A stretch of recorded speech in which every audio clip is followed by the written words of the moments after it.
So now what I'm working on, you can see I got the tranny cooler there, waiting on some straps to tie it to the radiator. Those are like 15 bucks at O'Reilly. You can buy them for like $1.50 on eBay. Come on, guys. O'Reilly. Nice markup. So I'm waiting on those in the mail. It's worth the wait. And then in here I added this little kick plate that I had. I just never put it in. And I made a mount for my Predator Dexter brake controller. So it's gonna mount right underneath the dash, like so. You can't see in here, but that's that. And then I got it ready to wire up. And I have a trailer wiring harness, which I'm using an old extension cord and just a piece of speaker wire for the 7 wires. You can buy the actual wiring for this, but it's like another 20 bucks. So I said, screw it. Added new drop locks. See those? Cutting off the old ones, sliced up my finger, yeah. So I had to go to the ER for some stitches, that was nice. Cut off wheel kicked out, but it's part of the hazards. Bumpers hate me. Every time I cut a bumper bolt, I seem to get hurt. So I'm just gonna, I don't know. Anyways, another day or two in here, little details, and it'll be ready to hit the street again. Woohoo! Took out the drive shaft, and there's always been a hum to this thing, and I realized or figured out why. This pinion is really loose. It's junk. With the noise, I assume that the bearing is bad inside.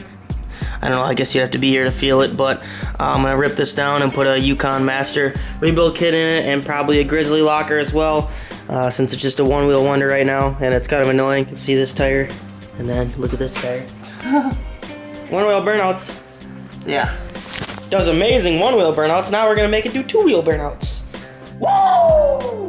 Crocs and socks. So anyways, yep, just drain her out, take her apart, and I'll go through and show you guys how to do a basic rebuild on a Chevy 8.5 inch. This is one of the most common rear ends there is. It comes in Silverados, S10s, all sorts of stuff. So I'll show you how to do that. Oh, and check this out. Yukon launch.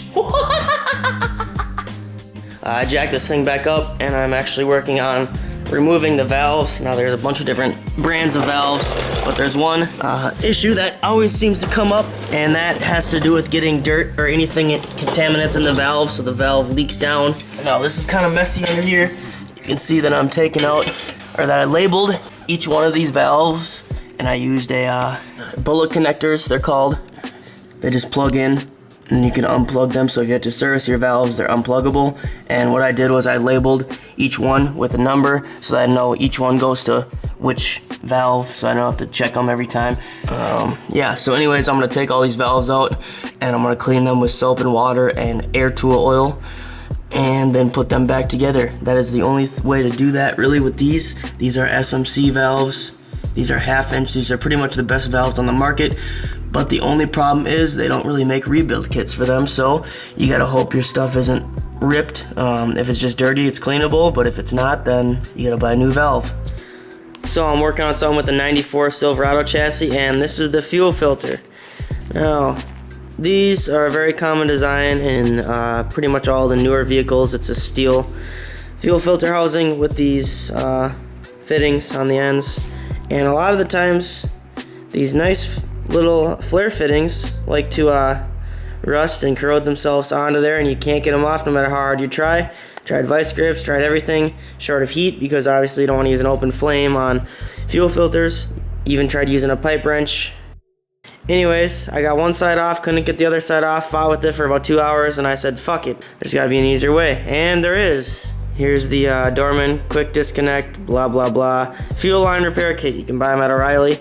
It comes with a fitting, new line, and a compression coupler to attach the new line to the old line. Oh, hell yeah.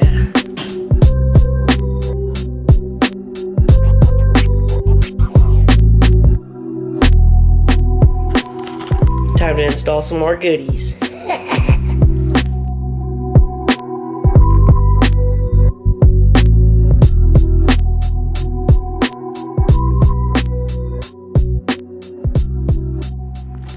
Nothing too terribly exciting here. It is Saturday, and I am pretty sick. I've been sick the last few weeks doing this project, but I got the truck pretty much done. Gonna throw the rear end back in, tighten up a few more bolts, do a little things, couple things here and there, and she's ready to rock and roll for this season. I'm excited to see how it's gonna ride.